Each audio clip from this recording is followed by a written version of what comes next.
Let's pray. Hallelujah, hallelujah, hallelujah.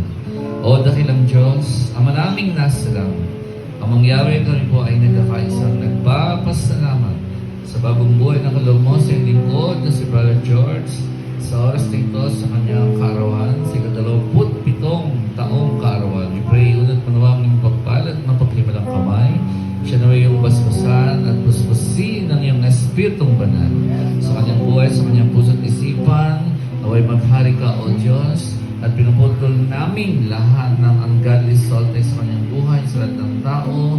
We rebuke ungodly yoke. We command to come out, the devil and the curse. Depart, the devil and the curse. In Jesus Christ's name. Because siyang patuloy na magkaloob ng lahat ng kanyang pangangailangan. Financially, materially, physically, spiritually. Pagkalaban mo naman siya ng fruit and gifts of the Holy Spirit.